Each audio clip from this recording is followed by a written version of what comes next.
wabarakatuh.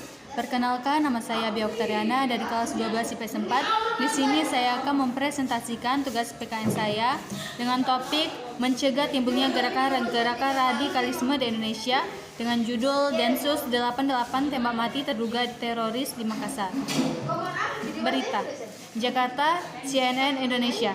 Detasemen Khusus 88 Anti Teror Polri menembak mati seorang terduga teroris berinisial MT di Jalan Manuruki, Kecamatan Tamalete, Makassar, Sulawesi Selatan, Kamis 15 Maret 2022. Dikutip dari Antara, hal itu dilakukan lantaran yang bersangkutan diklaim hendak menyerang petugas dengan perang saat akan diamankan anggota dalam keadaan terdesak.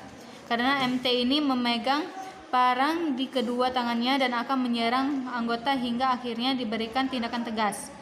Ujar Kepala Bidang Humas Polda Sulsel Kombes Pol Zulpan di Makassar, Kamis 15 Maret.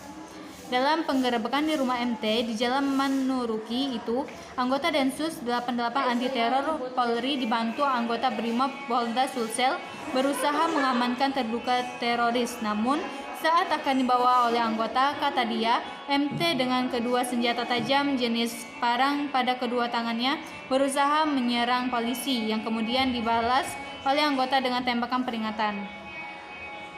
Per Rabu 14 Maret, kepolisian telah menangkap sedikitnya 31 orang terduga teroris pasca kasus bom bunuh diri di Gereja Katedral Makassar. Sehingga update sampai saat ini pasca bom bunuh diri di Gereja Katedral Makassar, Densus 88 berhasil menangkap 31 tersangka terduga teroris di wilayah Makassar dan sekitarnya, kata Kepala Bagian Penerangan Umum Kabak Penum Kombes Pol Ahmad Ramadan di Mabes Humas Polri Jakarta Rabu 14 Maret. Ramadan menyebutkan penangkapan 31 terduga teroris masuk dalam kelompok kajian Villa Mutiara yang berafiliasi dengan Jamaah Ansarud Daulah atau JAD terkait penanganan buron kasus terorisme yang sudah menyerahkan diri. Hari ini, Ahmad menyebut Densus 88 akan langsung menggeledah SB. Dalam penangkapan ini, memang tim Densus nanti juga akan melakukan penggeledahan ke rumahnya. Pasti ada yang disita di sana, kata dia Kamis 15 Maret. Dia menjadi buron usai tim Densus 88 melakukan serangan operasi penangkapan terhadap terduga teroris di wilayah DKI Jakarta dan sekitarnya. Semula kepolisian menangkap 4 terduga teroris di wilayah Condet, Jakarta Timur, dan Kabupaten Bekasi. Mereka ditangkap karena polisi telah memiliki cukup bukti untuk menjerat mereka terkait kasus terorisme. Sebagai informasi, operasi penangkapan teroris sedang masif dilakukan oleh Densus 88 dalam beberapa waktu terakhir. Hal itu dilakukan pasca bom bunuh diri di depan Gereja Katedral Makassar pada Minggu 20 Maret. Lalu kemudian berselang 3 hari kemudian, Markas Besar Kepolisian RI Mabes RI turut diserang oleh terduga teroris menggunakan pistol air gun. Analisis. Pengertian dari radikalisme adalah paham atau aliran yang menginginkan perubahan atau pembaharuan sosial dan politik dengan cara kekerasan. Paham ini juga mengacu pada sikap ekstrem dalam aliran politik.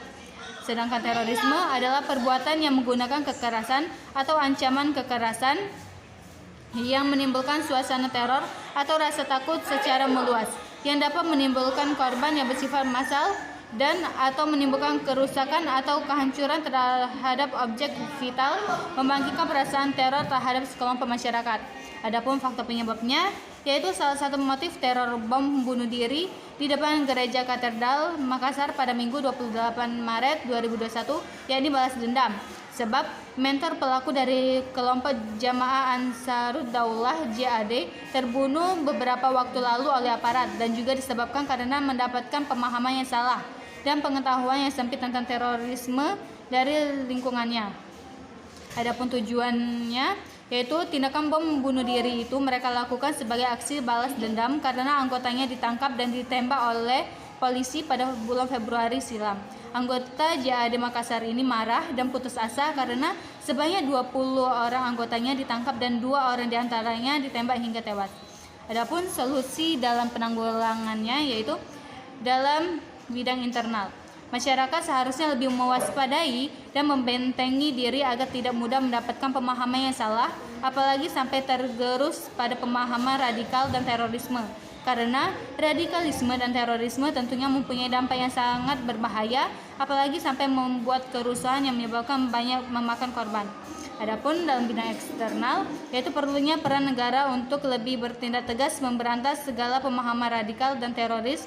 Jangan sampai pemahaman tersebut masih berkeliaran pada negara, karena bagaimanapun juga yang menjadi korban dan menanggung kerugiannya adalah negara ini sendiri. Baiklah, itu saja presentasi dari saya. Saya akhiri dengan wassalamualaikum warahmatullahi wabarakatuh.